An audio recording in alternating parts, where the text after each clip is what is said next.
आजका मुख्य अतिथि विशिष्ट अतिथिगण सम्पूर्ण भाषा प्रेमी महानुभावमा म स्वागत तथा न्यानो अभिवादन टक्राउँदै म विशेष रूपले नेपाली भाषामा आधारित कार्यपत्र प्रस्तुत गर्न लागिरहेको छु। भारतमा नेपाली भाषाको संवैधानिक मान्यता अभियानको अध्ययन र मूल्याङ्कन विषयमा म कार्यपत्र प्रस्तुत गर्नेछु। नेपाली भाषा भारपेली भाषाभित्र पर्दछ। यस भाषाको लिपि 1038 भन्दा धेरै अघिबाट प्राप्त भएको छ। नेपाली भाषाको क्षेत्र सम्पूर्ण हिमखण्ड हो।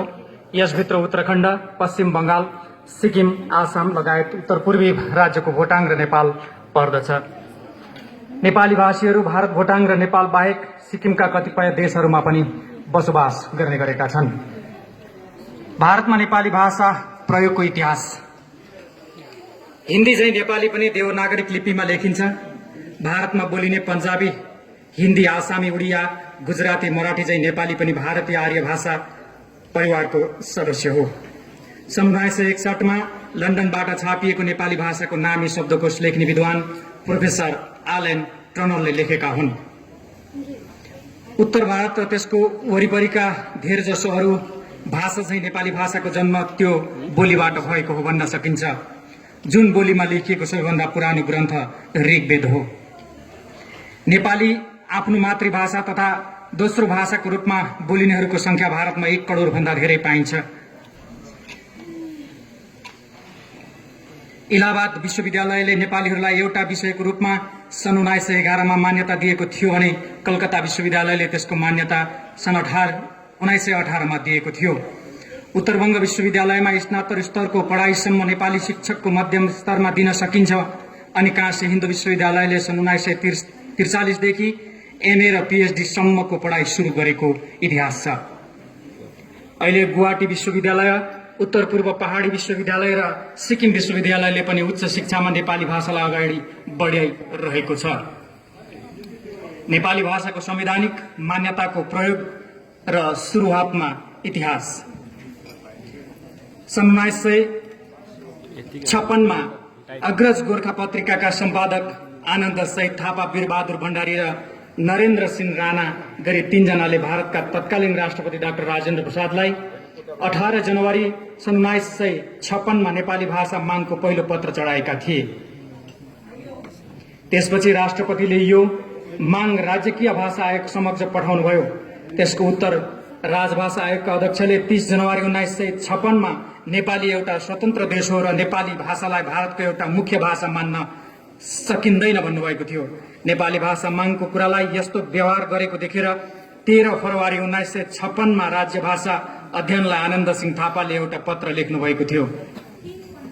त्यस पत्रमा उहाँले यस्तो कुरालाई पठाएका थिए: नेपाल एउटा स्वतन्त्र देश भएकाले गर्दा नेपाली भाषाले भारतको संविधानमा मान्यता पाउँदैन भन्ने उर्दू भाषाले किन मान्यता पायो, किनकि उर्दू पनि अर्को स्वतन्त्र देशको संवैधानिक मान्यता भाषा हो। यसरी नै नेपाली भाषा मागको आन्दोलनलाई निरन्तरता दिइनै रह्यो। त्यसपछि 21 मार्च 1956 मा अखिल भारतीय गोर्खा लीगका मुख्य सचिव देवप्रकाश राईले आनन्द सिंह थापालाई पत्र लेखेर नेपाली भाषा मागको आन्दोलनलाई सघाउन भने समर्थन जनाउनु भएको थियो। त्यसपछि 25 अगस्त 1956 मा त्यस समयमा सांसद एमएन मजुमदारले संसदमा प्रश्नोत्तर कालमा नेपाली भाषा मागले सम्बन्धमा गृह विभागका मन्त्रीसित प्रश्न उठाउनु भएको थियो। त्यस प्रश्नको उत्तर भारतमा नेपाली भाषा भाषीहरूले संख्या 4, 21 र 688 मात्र छ। यति थोरै जनसंख्याको प्रश्नलाई सांसद मायादेवी छेत्रीले भारतमा नेपाली भाषाको संख्या 50 लाख जति छ भनेर किटान गर्नुभएको थियो। यस कुराको दाबी पछाडि गृहमन्त्रीले 20 डिसेम्बर 1956 मा एक पत्र मार्फत 1961 को जनगणनाको परिणाम नआएसम्म नेपाली भाषा मान्यताको विषयलाई स्थगित राखौं भनेर भन्नुभयो।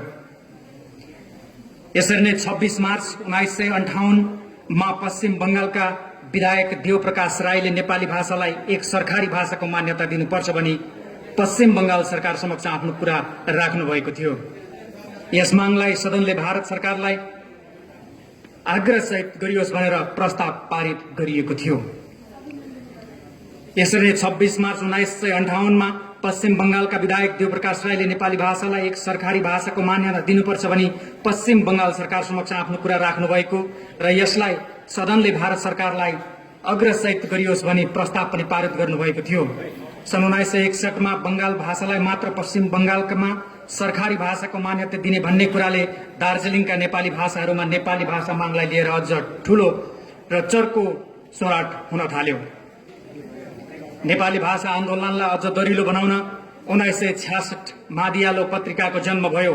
यस पत्रिकाले नेपाली भाषा आन्दोलनमा सहयोग पुर्याउनका लागि लेख, रचना, कविता आदि छपाउने काम गरिँदै आएको इतिहास छ।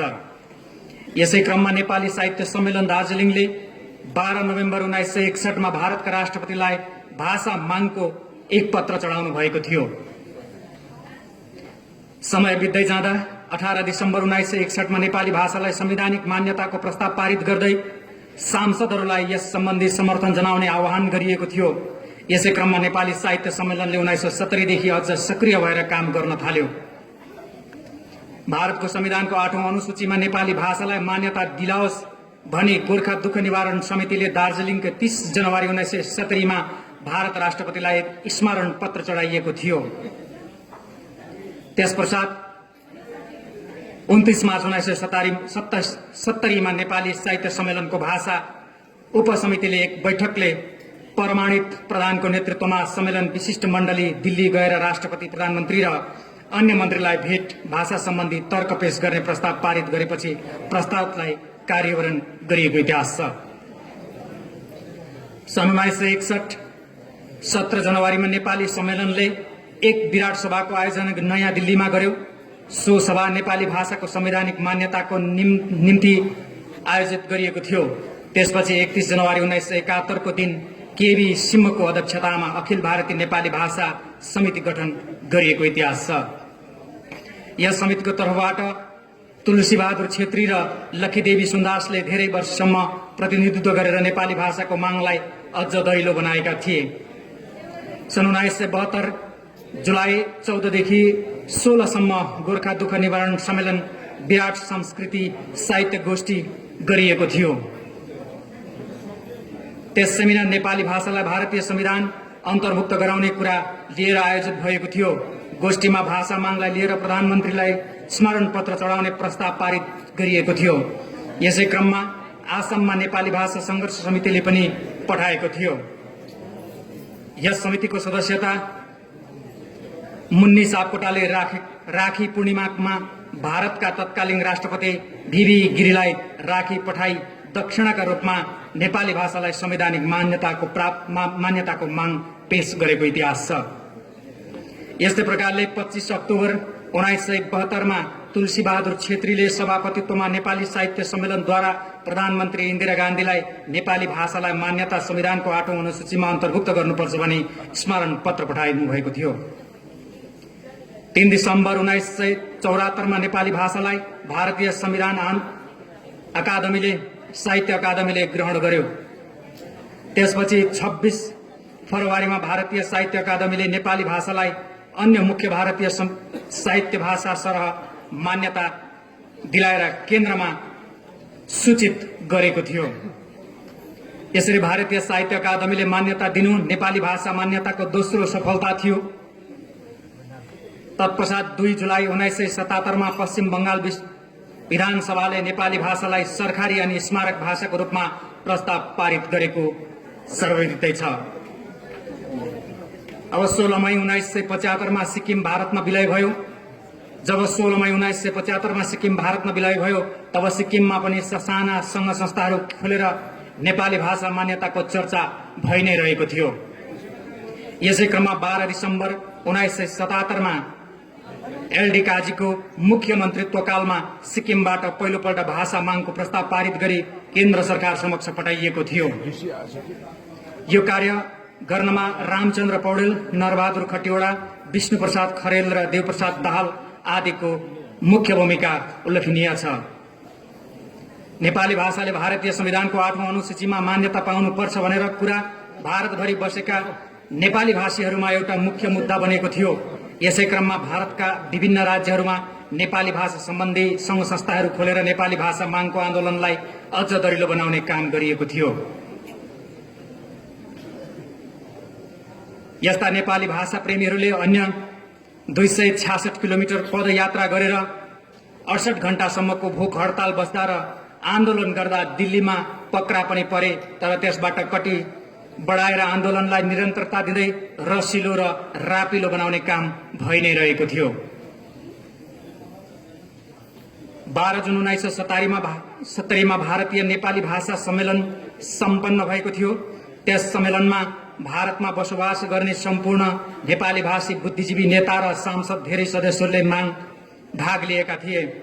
यस सभाले नेपाली भाषाको नाम नेपाली नै हो भन्ने कुराको निर्णय लियो तथा यही भाषा सम्मेलनले भारतीय नेपाली राष्ट्रिय परिषदको जन्म भयो, जसका अध्यक्ष सिक्किमका तत्कालीन मुख्यमन्त्री नरबहादुर भण्डारीलाई सुम्पिएको थियो। नरबहादुर भण्डारीको अध्यक्षतामा 51 सदस्य परिषद गठन भएको, जसमा 10 जनालाई अध्यक्ष स्वयंले चयन गरेका थिए। यस संस्थाले 12 जुन 1990 को महासम्मेलनमा उपस्थित 5 वटा राजनीतिक दल सांसदहरूले नेपाली भाषालाई अझ संविधानको मान्यता दिलाइयोस् भनी प्रस्ताव पारित गरेर सही छाप गर्नुभएको थियो। त्यसपछि भारतमा प्रधानमन्त्री बीपी सिंहलाई भानेरापाका अध्यक्ष नरबहादुर भण्डारीको नेतृत्वमा भानेरापा र अना अभानेसका विशिष्ट मण्डलले राष्ट्रिय स्तरमा पहिलोपल्ट स्मारक पत्र चढाउनु भएको थियो। नेपाली भाषा आन्दोलनमा नेपाली भाषा र गोर्खा भाषा भनेर चर्चा हुन थाल्यो। यस समय आफ्ना स्तरबाट आफ्नै प्रतिक्रिया दिँदै गए र आफैले कार्यमा निरन्तरता दिइरहेको इतिहास छ। नेपाली साहित्य रचना क्रमको प्राथमिकता कालमा खस भाषा, माध्यमिक कालमा गोर्खा भाषा र आधुनिक कालमा नेपाली भाषा भन्नाले औपचारिकतामाथि दिग्गजहरूको विमर्शपछि नेपाली भाषाको नाम अग्रसर रहेको इतिहास छ। यसै क्रममा 2 अगस्त 1952 मा नेपाली भाषालाई 1992 मा नेपाली भाषालाई जनजनमा बुझाउन र अझ तीव्र पार्नका निम्ति अशोक छेत्रीको नेतृत्वमा सिक्किम छात्र नेपाली भाषा मान्यता आन्दोलन मञ्चको जन्म भयो। यस मञ्चले विद्यार्थीहरूलाई भाषाप्रति अग्रज गराउँदै आफ्नो हक र अधिकारको कुरामा नेपाली भाषाले भारतीय संविधानमा मान्यता पाउनुपर्छ भनी ठूलो भूमिका निर्वाह गरेको इतिहास छ। यस बेलाको भाषा माग आन्दोलनमा दिलकुमारी भण्डारीबाट सम्पादित हिमालय टुडे पत्रिकाको ठूलो भूमिका रहेको पाइन्छ। अनि आसामबाट प्रकाशित हुने हाम्रो ध्यान पत्रिकाले पनि नेपाली भाषा आन्दोलनमा साँच्चै नै सहयोग पुर्याएको थियो। यसै क्रममा अखिल आसाम नेपाली छात्र संघले 1991 मा दिल्लीमा गएर प्रधानमन्त्री बीपी नरसिंह रावलाई नेपाली भाषा माग सम्बन्धी भेट गरी स्मरण पत्र चढाएका थिए। 11 दिसम्बर 1991 मा यस संघका 74 जना वरिष्ठ प्रतिनिधिहरूले नेपाली भाषाको शीघ्र संवैधानिक माग गर्दै 12 घण्टा भोक हडताल पनि गरेका थिए।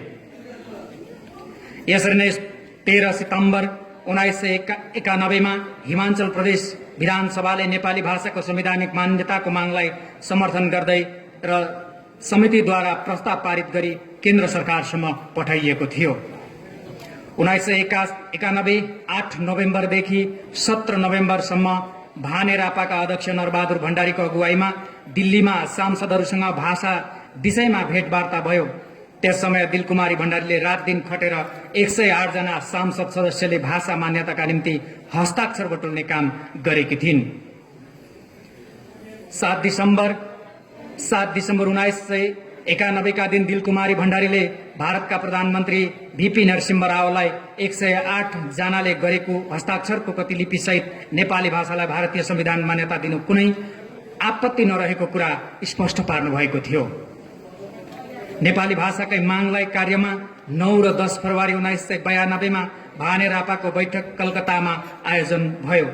अनि 14 फरवरी 1992 मा दिल्लीमा भानेरापा र अभानेसाको संयुक्त भाषा कार्यवाही समितिको बैठक बसी भाषा आन्दोलनको रूपरेखा तयार पार्ने काम गरिएको थियो। 28 फरवरी 1992 मा दिलकुमारी भण्डारीले दिल्ली लोकसभामा नेपाली भाषा मान्यताको निम्ति प्राइभेट बिल पेश गरिन्। नेपाली भाषा मान्यताको बिल दिल्ली लोकसभामा 10 जुलाई आउने निधो भएपछि भाने रापाका अध्यक्ष अनि भाने रापाका प्रतिनिधि दिल्ली गई त्यहाँका सांसद सदस्यहरूलाई उक्त बिललाई समर्थन दियोस् भनी आग्रह गर्नुभएको थियो। 8 जुलाई 1992 देखि सर्वकालीन सांसदका सदनको कार्यान्वयनमा अङ्गन 20 मा नेपाली भाषाको संवैधानिक सांसदमा आउने भयो। 7 अगस्त 1992 मा दिलकुमारी भण्डारीले नेपाली भाषा मान्यता मागको प्राइभेट बिल फिर्ता गरिन्। 15 अगस्त 1992 को दिन भाने रापाका अध्यक्षद्वारा वाइ नेपाली किन शीर्षकको एक ऐतिहासिक पुस्तिका प्रकाशित गरिएको इतिहास सर्वविदित छ। 15 देखि 20 अगस्त 1992 को अवधिमा भाने रापा र अभानेसाका नेतागण तथा कार्यकर्ताहरूसित दिलकुमारी भण्डारीले प्रत्येक सांसदहरूसँग नेपाली भाषाको पक्षमा भोट दिने बिन्ती चढाउन थालिन्। सांसदले एक दिन बाँकी नरहँदा पनि नेपाली भाषा मान्यताको विषय केही कुरा नचलेको हुँदा सिक्किमकी सांसद दिलकुमारी भण्डारीले 19 अगस्त 1992 का सांसद भित्रै नेपाली भाषाको बिल ल्याउनुपर्छ, नत्र आमरण अनसन गर्छु भनी आँखाबाट बलिद्रा आँसुको धारा खसालेकी थिइन्। यस समयमा सांसद सबै शान्त बन्यो र त्यस सांसद लालकृष्ण अडवाणीले यो नारीको आँसु होइन, यो भाषाप्रति प्रेम हो भनेका थिए। त्यसपछि अर्की सांसद ममता बायो उपाध्यायले दिलकुमारी भण्डारीको आँसु पुस्दै यो एउटा नारीप्रतिको अवहेलना हो भनी सदनलाई जनाएकी थिइन्। त्यसको भोलिपल्ट 20 अगस्त 1992 का दिन नेपाली भाषा बिल ल्याउने घोषणा भयो। नभन्दै 20 अगस्त 1992 मा केन्द्रीय गृहमन्त्री एसबी चक्रवर्तीले नेपाली भाषाको सरकारी बिल लोकसभामा प्रस्तुत गर्नुभएको थियो। यो बिल प्रस्तुत भए पश्चात लोकसभामा मतदान भयो, जसमा 343 जनाले मतदान खसालेका थिए। त्यसमा 343 नै मतदान नेपाली भाषा मान्यताको पक्षमा आएको थियो। एउटी नारीको आँसुलाई न कसैले रोक्न नै सक्यो, न कसैले खोस्न नै सक्यो। एउटा नारीको आँसुलाई न कसैले रोक्न नै सक्यो, न कसैले खोस्न नै सक्यो। अन्तमा 20 अगस्त 1992 का दिन भारतीय नेपाली संविधानको 8औं अनुसूचीमा नेपाली भाषाले मान्यता प्राप्त गरेको प्रत्यक्ष इतिहास हामीसँग छ र भन्दै म यो कार्यपत्रलाई प्रस्तुत गर्ने अनुमति दिनुभएकोमा उद्घोषकप्रति आभार व्यक्त गर्दै मेरो यो वक्तव्यलाई यही शेष गर्न चाहन्छु। धन्यवाद।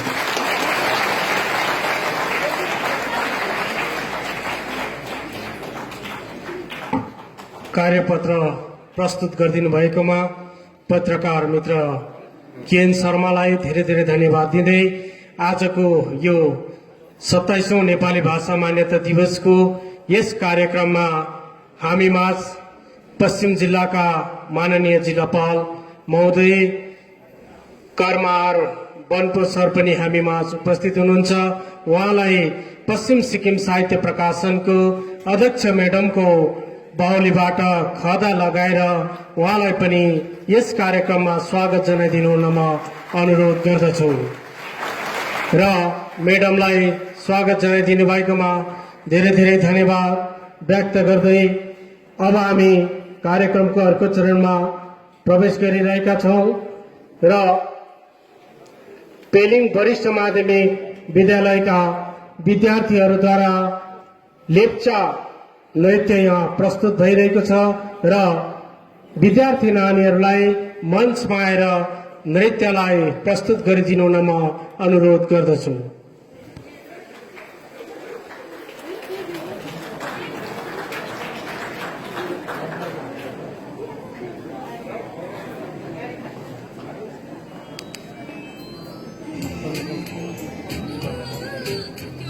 Thank you.